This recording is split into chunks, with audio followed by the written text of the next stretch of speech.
Bom dia, alunos. Hoje nós vamos falar sobre arte moderna. Lembrando a vocês que o advento da fotografia possibilita aos artistas uma nova abordagem da arte. Já que a fotografia surge, ele não é mais responsável sozinho por reproduzir a realidade conforme ela é. E essa nova abordagem, ela um novo olhar que o artista cobre a realidade e mostra talvez o que está por trás, talvez não, ele mostra o que está por trás daquela realidade, o que não é dito, o que não está à visão, à vista de todos. A arte moderna ela acontece ao final do século XIX e vai até meados do século XX. E o surrealismo é um desses movimentos, não é o primeiro, mas ele acontece após a Primeira Guerra Mundial e a Europa vive um período de instabilidade política, social e ideológica. O André Breton, um dos artistas que pertencia a esse movimento, liderou a criação desse movimento e escreveu o seu primeiro manifesto, em que associa a criação artística ao automatismo psíquico puro. Dessa associação resulta que as obras criadas nada devem à razão, à moral ou à própria preocupação estética.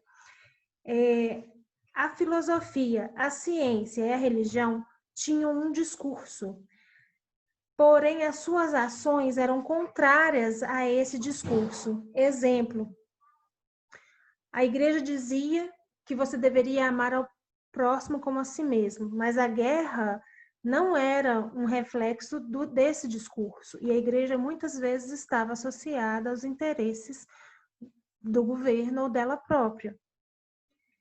A filosofia dizia que o homem era um ser racional, sempre disse que o homem é um ser racional, porém, a guerra não é um reflexo da razão, da racionalidade, da lógica. E a ciência dizia que tudo que ela buscava eram melhorias para a vida humana, para a longevidade humana, buscando mais saúde, mais conforto. Porém, suas descobertas foram utilizadas para matar em grande escala. Então, os surrealistas, portanto, para os surrealistas, a obra de arte não é o resultado de manifestações racionais e lógicas do consciente. Ao contrário, são as manifestações do subconsciente, absurdas e ilógicas, como as imagens dos sonhos e das alucinações que produzem as criações artísticas mais interessantes. As obras surrealistas representam alguns aspectos da realidade com excesso de realismo. Entretanto, eles aparecem sempre associados a elementos inexistentes na natureza, criando conjuntos irreais. As características desse movimento, então, são de pensamento livre, expressividade espontânea, influência das teorias da psicanálise, criação de uma realidade paralela, criação de cenas irreais e valorização do inconsciente. Freud começa a dar valorização aos sonhos, ele acredita que através dos sonhos o inconsciente era emanado, ele aparecia para o ser humano durante o sonho. Ele começa a escrever toda a teoria da psicanálise e os surrealistas se apropriam dessas ideias, desses estudos. René Magritte é um desses artistas surrealistas. Ele nasceu em 1898, em 21 de novembro, na cidade de Lessine, na Bélgica, e morre em 15 de setembro de 1967, em Bruxelas, capital da Bélgica. Uma de suas obras Ceci n'est pas une pipe, tá? Essa frase está dizendo, isto não é um cachimbo. Você vê a imagem, mas a frase diz que isso não é um cachimbo. Então, é uma pintura. Há uma oposição entre a ideia e a ação. Segundo o artista, ele fala o seguinte, o famoso cachimbo Como as pessoas me censuraram por ele? Contudo, me diga, você pode preenchê-lo? Claro que não. É uma mera representação. Caso tivesse escrito no quadro, isto é um cachimbo, teria mentido. René Magritte. O nome dessa obra, então, é A Traição das Imagens. Apesar de ser pintado um cachimbo, há uma afirmação de que aquilo não é um cachimbo. Por quê? Porque é uma pintura. Então, é para ação oposta à ideia. Gera um questionamento, gera uma reflexão. Você tem que parar e analisar a imagem. Você tem que refletir. Um outro exemplo é a Perspicácia, de 1936, onde ele se retrata pintando uma ave em pleno voo, mas ele observa um ovo sobre a mesa, como se ele visse o futuro daquele ser que sairia do ovo.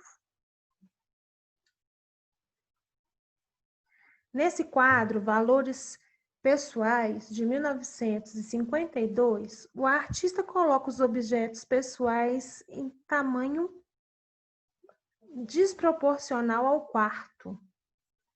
Então, você é capaz de perceber que os valores daquele ser que ocupa esse quarto, para ele, seriam quais? Talvez o artista sugira que seriam o pente, o copo, o sabonete, o palito de fósforo, o pincel para poder fazer a espuma de barbear. Para ele, esses objetos seriam mais importantes, seriam o valor da beleza, né, do bem-estar.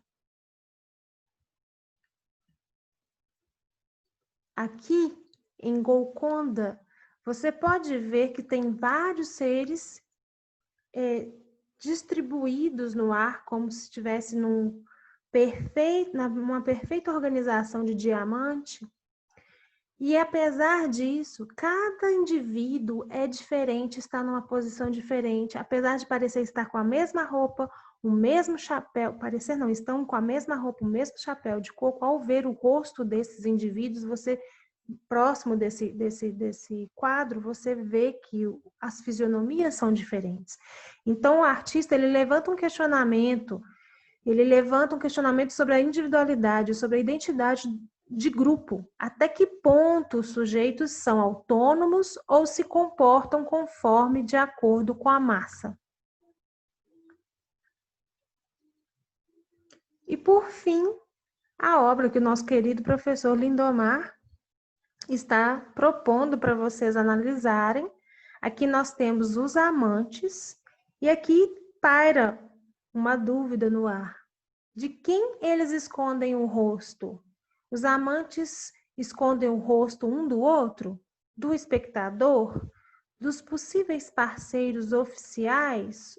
Os véus seriam uma forma metafórica de afirmar que o amor é cego? Então, eu deixo vocês com essa pergunta. Aqui também é uma continuação, né? Tem mais de um quadro com o mesmo título, Os Amantes, tá? E boa sorte para vocês!